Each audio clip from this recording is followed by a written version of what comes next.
This is the IOA Podcast, a space for truth, tenderness, and becoming whole, one breath at a time.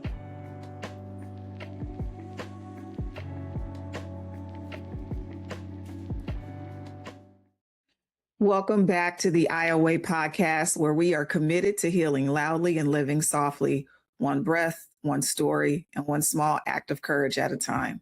I am your host, Dr. Malika, and today we are stepping into one of the most sacred parts of this healing journey, the moment when our healing stops being only about us. Today's episode is aptly titled The Bloom, Becoming the Root for Others. So last week we talked about the garden, and I want you to use that as a foundation for this week's episode. If you've been following me along this season, you know that we have traveled through some very tender territory together. We have sat with the fire. We have let grief teach us to have clarity. We have moved with the water and allowed sorrow to flow instead of freezing in us. We've danced. We've remembered that joy is a form of justice. And in the last episode, as I stated, we talked about creating healing spaces, the gardens where we tend to our own becoming. So now we're turning to what happens after, because here is the truth that kept showing up in my own healing work, as well as the work that I do with others, that healing does not end with us. At some point, the garden that you have tended has to become something that produces fruit that is not just for your table. At some point, you realize that someone has been watching. It could be a younger sibling. It could be a colleague. It could be a student. It can be any person that's around you. And with that, we have to understand that they do not just exist alongside us, but they have been watching us as we go on our own journeys. So at some point, you are going to become the root. It's not because you're finished with your work. It's not because you have all the answers. Even with what I do professionally, I do not have all the answers. Every day is a discovery. So it's not going to be because you've reached some imaginary finish line where all of the healing work is done and now you're pre-qualified to help others. That's not how this is going to work. You become the root because healing has a way of multiplying inside of us. The overflow of your healing, even when it's messy, when it's incomplete, when it's still in progress, can become ground for someone else to stand on. So I'm thinking back to a message that my sister preached, my sister Cara, who has been a guest on the podcast, that she preached. And a part of her sermon, one of the points she highlighted was that the blessings that we have and the purpose that we have is never just for us. The purpose that is built in us is to help others. And I connect that to the fern, which is the symbol for Aya that I use not only for my work, but which is also an Adinkra symbol from Ghana. This whole symbol, the fern, talks about the fact that it doesn't bloom in a traditional sense. So if you've ever seen a fern, they do not produce what we would call showy flowers that demand attention. They're not bright, they're not vibrant, they're very unassuming. Instead, what they do reproduce through spores is a place of shade, right? So in the cracks, in the shady places, in the places where flashier plants would not be able to survive, the fern is able to thrive. That is what I'm talking about when I say becoming the root. It's not about being the loudest voice in the room. It's not even about being the most visible healer on social media. It is about you being grounded enough that when someone near you starts to waver, they can feel the steadiness of your presence and remember how to stand because you are there with them. So before we go any further, I want to ask you a question. You do not have to answer out loud. I just want you to notice what comes up for you in your mind. Who held space for your becoming? Who became the root that helped you stay grounded when everything in your life felt unsteady? So I want you to take a second. I want you to breathe, and I want you to let a name or a face come to mind. Maybe it was your grandmother who prayed over you without explanation or even without your knowledge. Maybe it was a teacher who saw something in you before you could even see it in yourself. Maybe it was a friend who sat with you in silence during a season when words would have been too much. Let that person's presence settle in your body for just a moment. Remember what it felt like to be near them. Now, here's a second question. Who might be watching your healing right now? Who might be waiting for permission to begin their own journey because they saw you take a breath, they saw you set a boundary, they saw you choose rest, or they saw you speak a truth out loud? You may not even know the answer to this second question, and that's okay. The root does not always see who is sheltered by its presence. But trust me, I guarantee when I tell you that someone is watching you, I know someone is watching you. That someone is watching, they're learning, they're holding on to hope that if you can make it, maybe they can too. So in this episode, we are going to talk about what it means to become the root for others, not as a burden and not as another thing to add to your already full plate, but as a natural unfolding of the healing that you have been doing.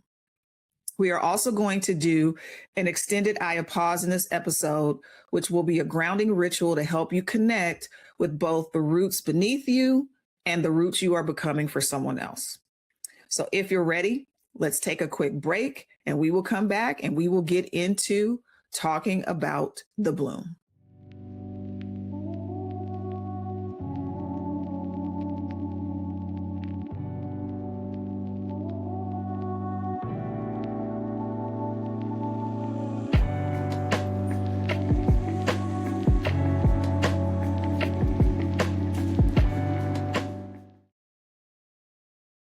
Welcome back, everyone. I want to start this segment with two memories.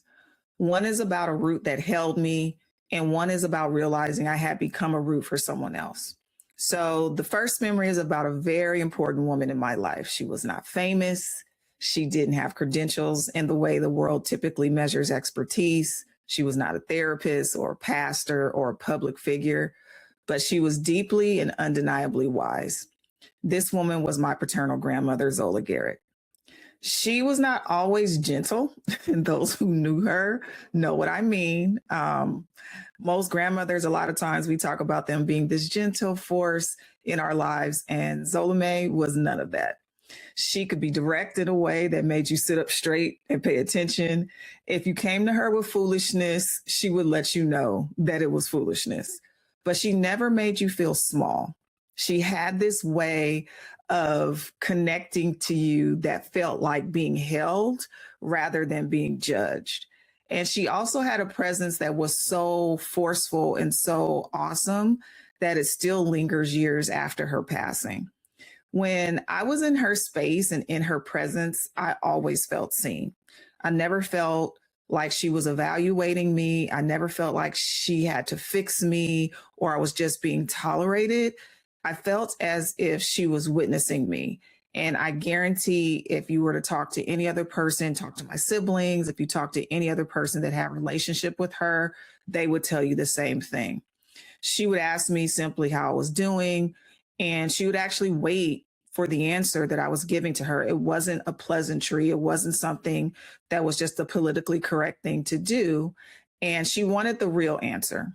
She didn't want the polite, I'm fine, right? She would sit with me in silence when I didn't have necessarily the words to give her. And she never made me feel like my lack of vocabulary to verbalize what I was dealing with was a failure. She did not give me advice every time I was struggling. And I think that that's important. She was not one of those people who hears your problem and immediately starts telling you what you should do. She would simply listen and she would offer support in a way that just her presence was support. And somehow I believed her when she reinforced for me that I would be okay, whether it was verbally or through her presence that she communicated this. So years later, after she had passed, I realized what she had been doing for me all along. She had been the root for me. She was not trying to fix me or rescue me or mold me into an image that she decided I should become. She was simply being grounded enough that when I was near her, I could feel my own feet touch the floor. That is what I mean when I talk about becoming the root for others. It's not about having all the answers because she didn't have all the answers, even with the amount of life that she lived, and she lived a very full life. It's not even about performing wellness or pretending your healing is complete because she never made it seem like she had it all together and she had arrived at this mysterious place that is not named or marked. It's about being present enough, being grounded enough that you're honest with yourself and the presence becomes a permission slip for another person to start on their journey. Now, I want to give you a second memory. So, a few years ago, those of you know, I am a college professor and I've been teaching for almost 15 years across various schools in Southern California.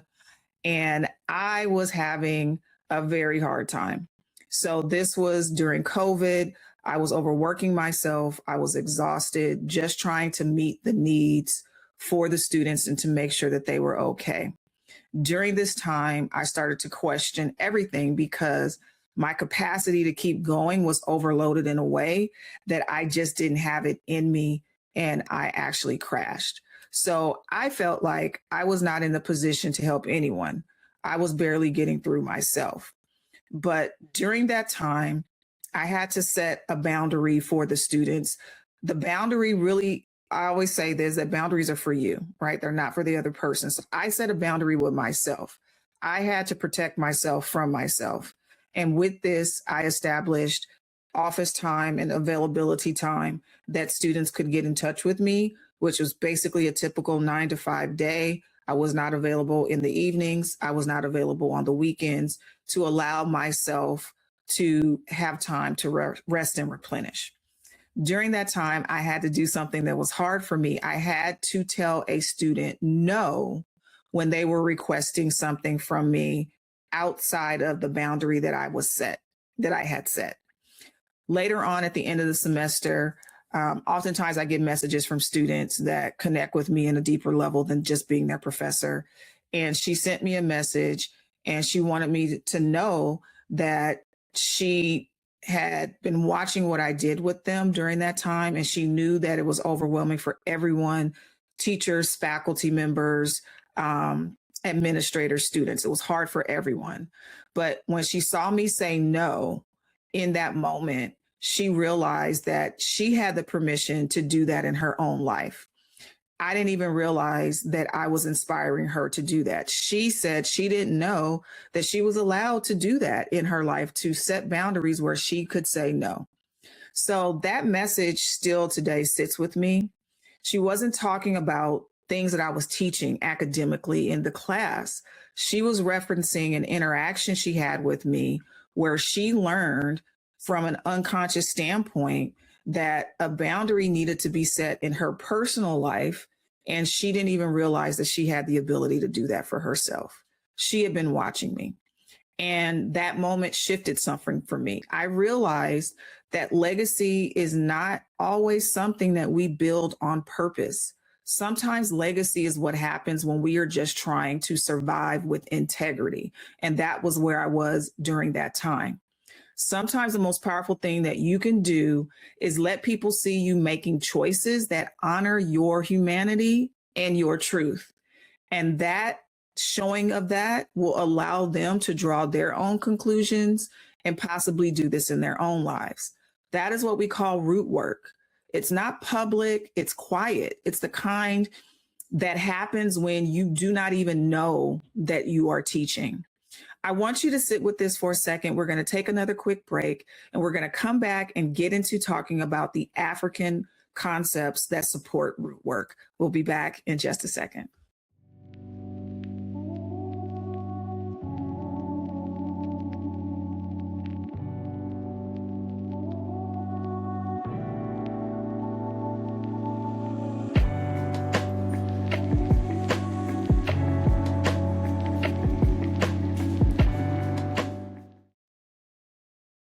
Welcome back, everyone. Let's go deeper now in what root means in African philosophy, because this is not just a metaphor, it really is a worldview. In many West African spiritual traditions, the root is not just a part of the plant.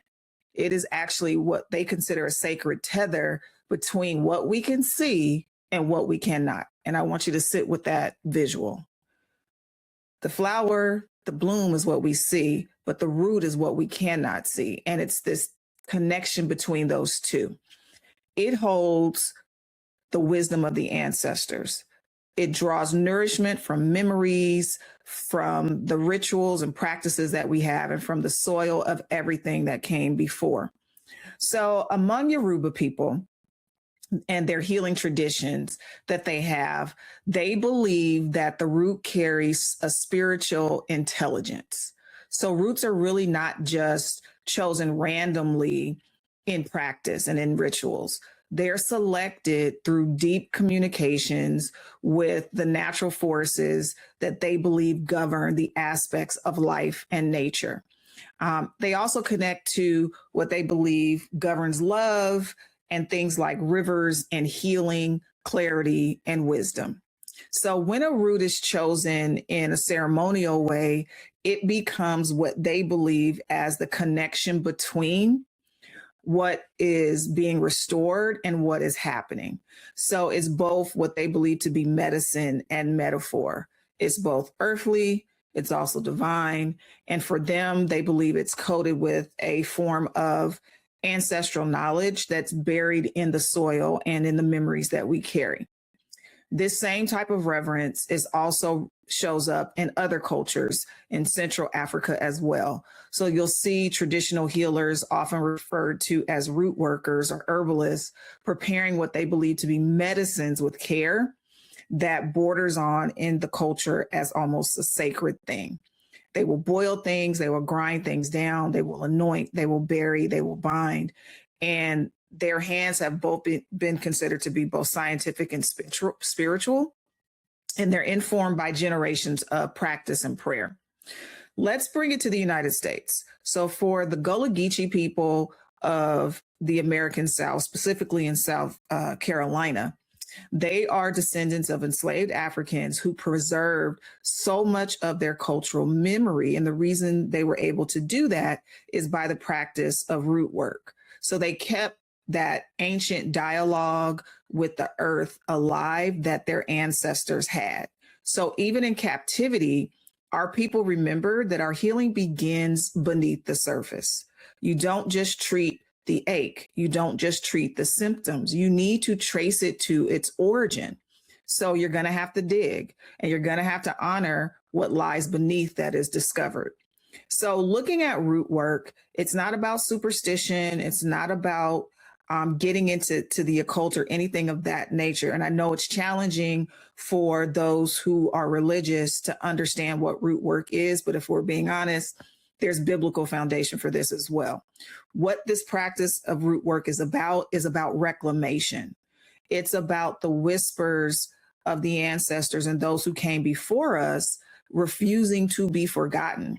Me talking about my grandmother is refusing to let the words that she spoke and the life that she lived to be forgotten. Me giving you the knowledge and the wisdom that my father imparted to me is refusing to let that be forgotten and to be silenced. That is what's happening with this root work. So when we're talking about becoming the root for others, we are not talking about adding another thing for you to do, because we live with too many to-do lists and too many priorities and items on our list to get completed. We are not talking about even becoming a martyr for someone else or being a savior for someone else, right? We are talking about a spiritual posture. It's a way of being that basically says that I will stay grounded, I will stay consistent, I will be the calm presence even when storms arise. I will not hold space because I've arrived, but because I know what it feels like to need someone who will stay and be present.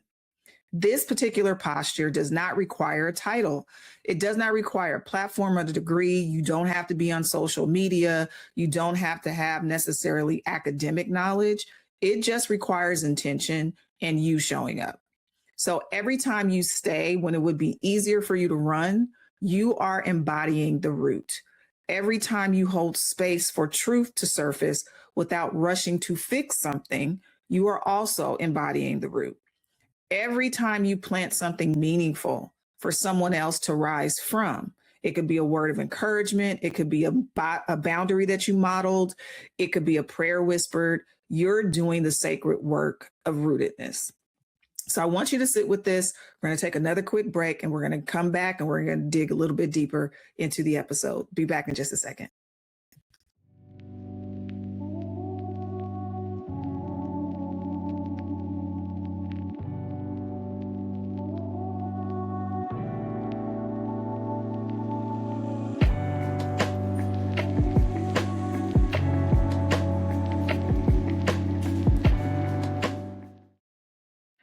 Welcome back, everyone, to the pod. I want to get into talking about the psychology of presence because, I would not be me if I did not find a way to connect this to scientific concepts. So I want us to talk a little bit about what's actually happening when someone becomes a root for someone else, because there really is science behind this. And I think understanding the science can help us be a little bit more intentional.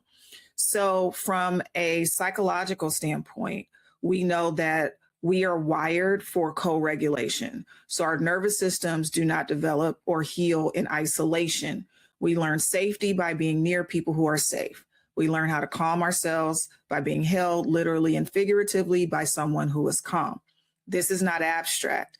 This is actually measurable. So there is research that shows that when you are in the presence of someone whose nervous system is regulated, like someone who's breathing slowly or whose body is relaxed, their voice is steady, your actual nervous system starts to entrain to theirs. So basically what's happening is you literally calm down because you're near them and you become in sync with them. That is why therapy works. It's not just about the words that the therapist says. It's about being in the presence of someone who can hold space for you without becoming destabilized by your pain. So this is why sitting with an elder, I often talk about my grandmothers because they were very key people in my lives, but sitting with them, breathing slowly can help you breathe slowly. This is why a baby who's crying will often calm down when they're held against a calm parent's chest. The baby's nervous system is basically borrowing regulation from the parent. This is also why children who grow up with at least one stable, grounded adult in their lives tend to fare better than those who do not. It is not that the adult solves the problems for them. It is that the adult provides a nervous system model that the child can actually learn from. And so the root doesn't have to do much. It just has to stay and be present. So here's a beautiful thing. You do not have to be fully healed, as I've said multiple times in this episode so far, to be a root for someone else. You do not have to have your life perfectly figured out. You just have to be a little further down the path than the person behind you and willing to turn around and say to them, keep going. I'm still here. I see you. I've been where you are. So in my book, Rooted in Resilience, one of the things I write about is the ways that Black people have preserved our wellness traditions, even across generations of rupture. So I'll tell you what I mean. We have a disconnected and dysfunctional history in our culture because of slavery. What we have been able to do is carry those healing practices that our ancestors had in very coded ways. So some of the ways we did it was through food. So in the soup pots, when we braided our hair, we didn't understand how that was a connection to a wellness practice.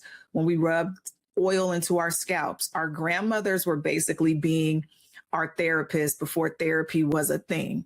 Our uncles and our aunts were our counselors on the porch. The church mothers that you came in contact with that laid hands on you with intention and prayed over you was a power that the medical system has never been able to actually measure.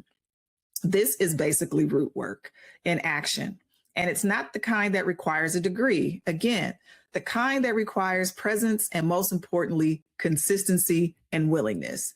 You have to be willing and be consistent at loving people while they are still becoming. And that is not going to always be an easy thing. So when we talk about becoming the root for others, I want you to release any idea that you have that you need to be an expert. You have to be grounded. You have to be willing to stay. You have to be honest about your own journey while still holding hopes for someone else's journey. And sometimes the most root-like thing that you can do is simply model what healing looks like in real time. Let people see you rest. Let people see you set boundaries. Let people see you choose joy even when there is still pain. Let people see you recover and cry. You need to let them see the full gamut of your process.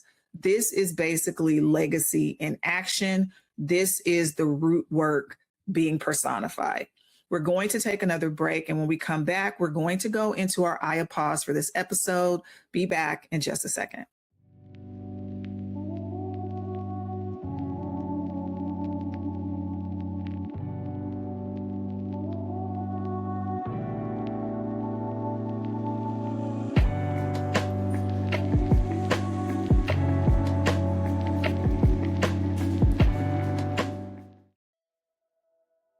Welcome back, and we are going to move into our Aya pause for today. This is an extended grounding ritual. It's going to be longer than what we normally do, but the purpose is to help you connect with the roots beneath you and the roots you are becoming for someone else. So if you're driving, please keep your hands on the wheel and your eyes on the road. You can still participate by listening and imagining. Your imagination still counts as participation. If you are somewhere where you can close your eyes, I invite you to do so. If not, let your gaze soften, rest on a single point in front of you. That is also acceptable. So first, we are going to arrive in our bodies. Wherever you are, if it is safe, let your feet firmly pressed into the floor. And I want you to feel the weight of your body settling down. You'll feel it settling into the chair, into the cushion, or whatever is holding you at this moment. Notice your hands. Let them rest, palms down or palms up, whichever feels most natural for you, on your legs. Now, let your shoulders drop away from their ears, not with force, just with permission. Let them release. Now let your jaw relax. Maybe part your lips slightly so your teeth are not so clenched and so rigid. I want you to soften your forehead, soften the space between your eyebrows, soften behind your eyes, and just really take a moment to notice what is the quality of your breath right now. You do not have to change it. I just want you to notice it. Is your breathing shallow? Is it deep? Is it fast? Is it slow? I just want you to notice. Now we are going to take 3 slow breaths together to settle more deeply. Inhale through the nose for a count of 4. 1, 2, 3, 4. Hold for a count of 4. 2, 3, 4. Exhale gently through your mouth for a count of 6. 2, 3, 4, 5, 6. So now let's do it again. Inhale, 2, 3, 4. Hold, 2, 3, 4. Exhale, 2, 3, 4, 5, 6. Let your body receive the exhale. Let your weight settle further. I want us to do it again.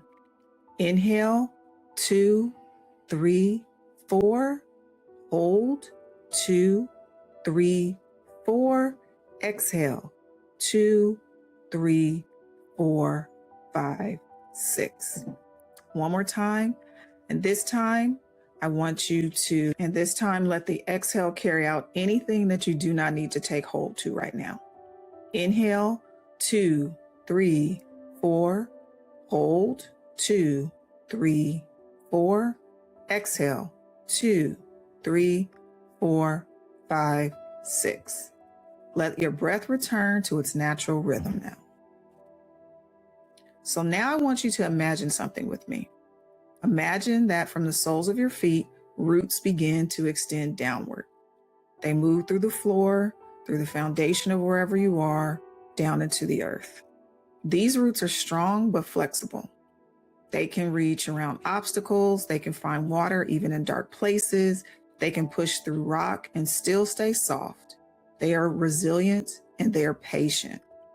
As the roots extend deeper, imagine them connecting to something ancient beneath the surface. The soil holds memories. It holds the decomposed prayers of every person who has ever stood where you are standing. It holds seeds that have not yet sprouted and seeds that sprouted 1,000 years ago. Now let your roots drink from that well. Now imagine your roots connecting to the roots of those who came before you, your parents, your grandparents, your great-grandparents, those ancestors whose names you know and the ones you don't, even the names that you have taken on, the names that were lost in the rapture of the Middle Passage, whose names now live only in the soil and in the blood that flows through us. They are there beneath you, holding you steady. You do not need to get here by accident. It was not an accident. You are the living evidence that something sacred survived that pain and that disruption. Every breath you take is a continuation of their breath. So I want you to take a moment to feel held from below, not floating, but rooted, tethered, belonging to a line that stretches back further than your conscious mind can actually remember. Now I want you to honor the roots that held you. Bring to mind someone who became a root for you, someone who stayed when they could have left, someone who held space for your becoming even when you couldn't see it yourself. It might be a family member, a teacher, a pastor, a therapist, a friend. It could even be a stranger who showed up at the right moment with exactly the word you needed to hear. Let their face or their name come to mind. Notice how your body responds when you think of them. Maybe it's warmth, maybe it's gratitude, maybe there's grief if they're no longer here. But all of that is welcome in this moment. Silently or aloud, I want you to say thank you. Thank you for staying. Thank you for seeing me. Thank you for being the ground I could stand on when my legs were not strong enough. Now slowly begin to bring your awareness back to the room. Let the visualization fade, but keep the felt sense of rootedness in your body. Wiggle your fingers and your toes, roll your shoulders gently. Maybe turn your head side to side. Take one more deep breath in through the nose, out through the mouth. And when you are ready, if your eyes were closed, let them open softly. Let the light come in gently. You are here, you are rooted, and you are becoming. I'm going to take another break and we'll come back to close out the show.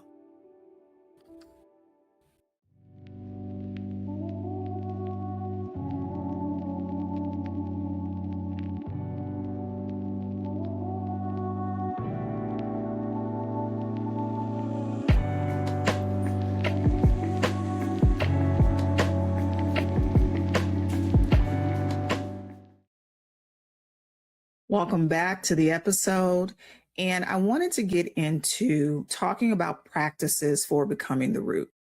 So, what does becoming the root look like in everyday life? It is one thing to have a powerful moment in meditation or in prayer. It's another thing to embody rootedness on a random Wednesday when you are exhausted and someone still needs you. So, I wanted to offer a framework that you will find in my book that's very practical that talks about this. It's the REST framework, and REST is an acronym, REST. So I introduce you to this framework in the book, and it's a connection to rooted living.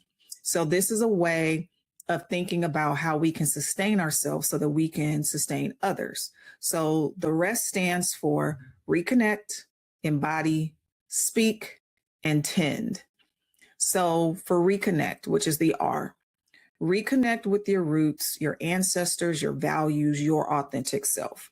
This is about remembering who you are beneath all the roles and the expectations that you have. Reconnection might look like a morning ritual where you light a candle with aromatherapy and you take time to breathe in slowly and focus on being. It could be you speaking the names of the people that came before you that are important to you, or it might look like journaling about what you truly value, not what the world has told you to value. It might be as simple as sitting quietly for 5 minutes and asking yourself, what do I actually need today? When we lose connection to our roots, we become unmoored. So basically, we're starting to make decisions based on other people's priorities and perspectives, and we are forgetting why we started the healing journey in the first place. So this reconnection brings us back. The E again is for embody. Embody healing practices that honor your wholeness. They honor your mental, your physical, and your spiritual well being. Healing is not just a mental exercise, it lives literally in your body. This could be movement, so walking, stretching, dancing, swimming. It could be rest, like actual rest, not productive rest where you're doing things while resting, but lying down and doing nothing but rest. It could be nourishing food, eating slowly with attention. It could be time in nature, letting the trees and the sky remind you that you are part of something larger than your problems. Whatever practice helps you feel at home in your body, those are the practices that you want to protect. Now, the S is for speak. So again, we're talking about healing loudly and living softly. In order to heal loudly, you're going to have to speak the truth with courage, clarity, and compassion, even when it's hard. This might mean having a difficult conversation that you've been avoiding. It might mean telling someone how you really feel instead of performing as if everything is okay. It might mean speaking kindly to yourself when your inner critic gets loud. Speaking truth is part of root work because silence, the kind that comes from fear rather than choice, creates a disruption or a disconnection. When we hide parts of ourselves, we cannot be fully grounded. Speaking truth, even imperfectly, is how we stay integrated. And then the T finally is for tend. Tend to your inner garden. The way you do this is by establishing boundaries, taking rest, creativity, having community. Tending is an ongoing process. It's not something that you get away from. It is not a one-off event. It is daily. Sometimes it's tedious and it's laborious, but it's beautiful work of staying alive and staying present. Tending might look like you checking in with yourself at the end of your day. It might look like you saying no to something that you could say yes to, but by saying yes to this, it doesn't allow you to say yes to something else. It might look like calling a friend when you need support instead of trying to handle everything on your own. The garden doesn't tend itself, and neither do you. So I want us to take another break. We're going to come back and I'm going to give you some more practical ways for you to become the root. We'll be back in just a second.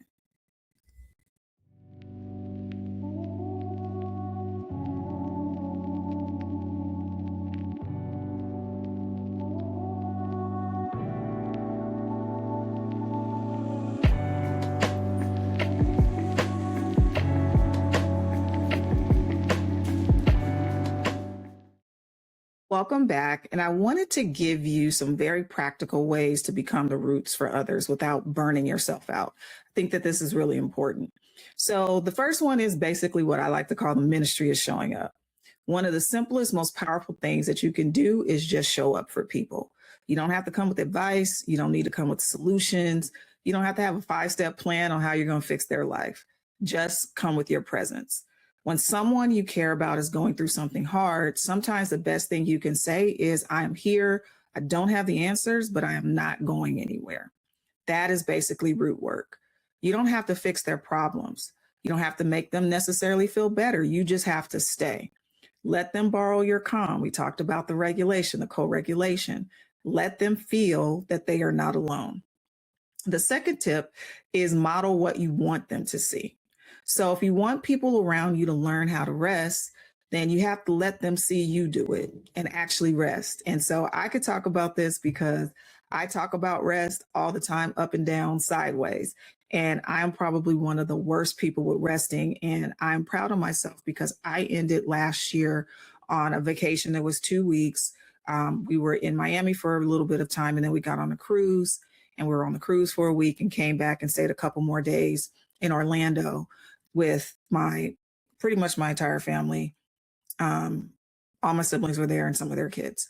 And so the one thing I was proud of is that I actually didn't do any work. Now, mind you, when I came back from vacation, I had to scramble to get stuff done for the January 5th start date of the semester, but I actually rested and I modeled what that looks like. And so you can't rest while checking emails. You really have to rest. And so if you want them to learn how to set the boundaries, and they need to see you set the boundaries. I set a boundary with myself. It wasn't anything dramatic. It wasn't performative. It really was quiet. It was consistent around the amount of time that I was there. I honored my limits and I actually took time to rest. If you want them to know that joy is allowed, even in a hard season, let them see you laughing out loud when they know you are in a hard season.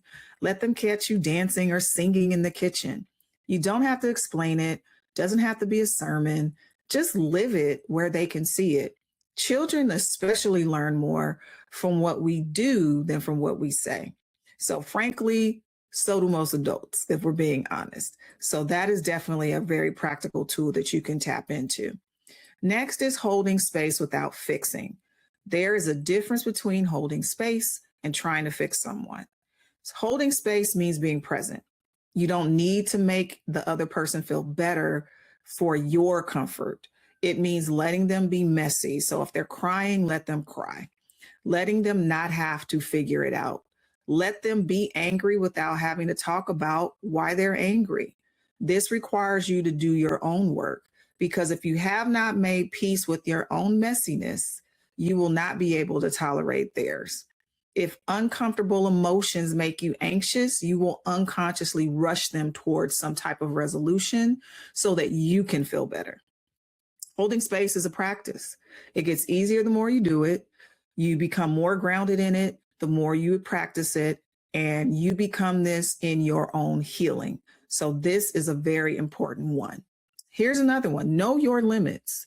You cannot pour from an empty well. And even a well that has some water cannot give everything that it has to everyone who is asking of your presence and your essence. Being the root does not mean being available to everyone all the time. It means being honest about your capacity and saying, I love you, but I cannot hold this for you today. Can we come back to this on Thursday or another day? It means letting your calls go to voicemail when you don't have the bandwidth. This is integrity. This is sustainability. And this is how you can stay rooted for a long haul instead of burning yourself out after a short period of time. I really like this one. Pass forward what was passed to you, or pay it forward. Think about what was given to you, the recipes, the prayers, the mantras, the ways of coping that helped you survive.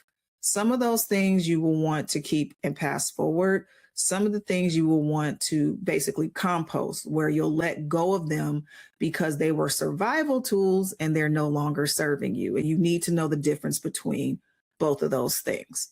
Becoming the root includes making intentional choices about what you pass down, and you get to decide what traditions nourish or traditions suffocate, and get rid of the ones that are not serving you. Does this belief liberate me or does it constrain me? You're not obligated to pass forward everything that you received, but you are invited to filter and keep what is good and release what is not. So hopefully these tips were helpful.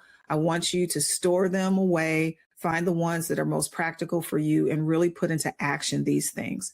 We're going to take our final break of the episode and we're going to come back. I'm going to give you some closing words and our call to action. Be back in just a second.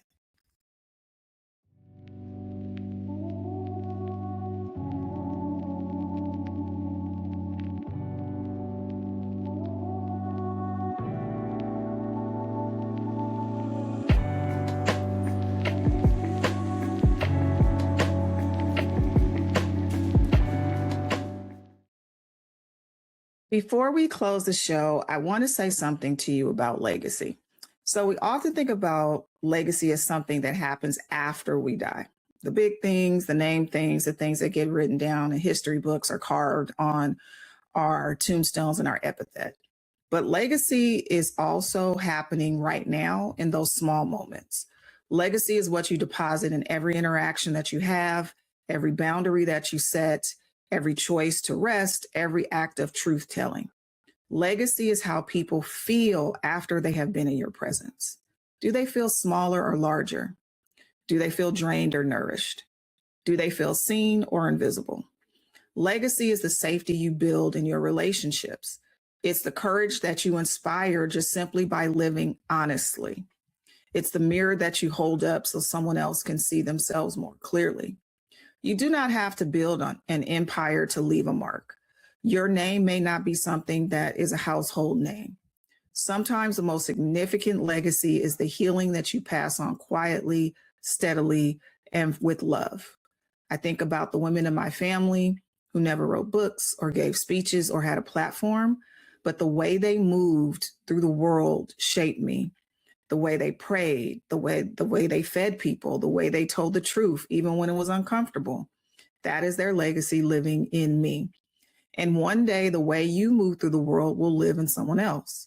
So if you've been wondering whether your healing matters, whether the small choices that you are making is making a difference, I want to tell you they are.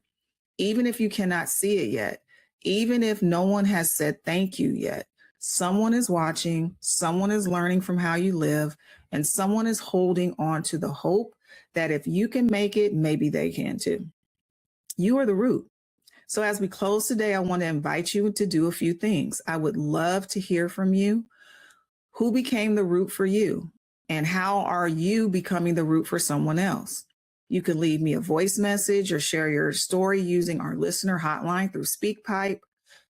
Your story might be featured in a future episode. It could be featured in a bonus episode of Voices of Resilience, or it could be used in a future podcast episode.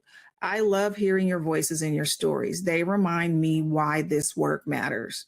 You can also continue this conversation with me on the IOA Substack, where I will be sharing written reflections to go with the episodes, along with journal prompts from the I Pause section of Rooted in Resilience. And if you want to go even deeper, that is where we go deeper together. So if this episode spoke to you, share it with someone that needs to hear that they are already enough to be a root for others, even while they're still becoming. Share it with that friend who is always holding space for everyone else and rarely lets anyone hold space for them. Share it with the young person in your life who does not yet know how powerful their presence can be. And if you have not already, make sure that you're subscribed to the podcast, leave a rating or a review. And I know that feels like a small thing, but it actually makes a big difference. It helps more people find their way to this kind of healing, and it helps the algorithm know that this work matters. So if you have been listening for a while and you have yet to leave a review, this is your invitation.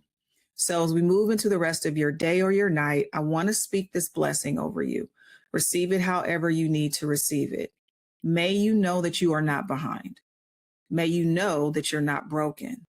May you feel the roots beneath you holding you steady.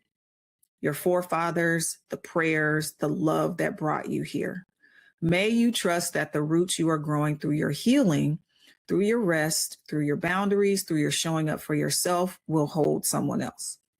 May your healing become a legacy, not just for applause, but for alignment, not for recognition, but for restoration. And may your presence be medicine and your rest be resistance. May your joy be contagious.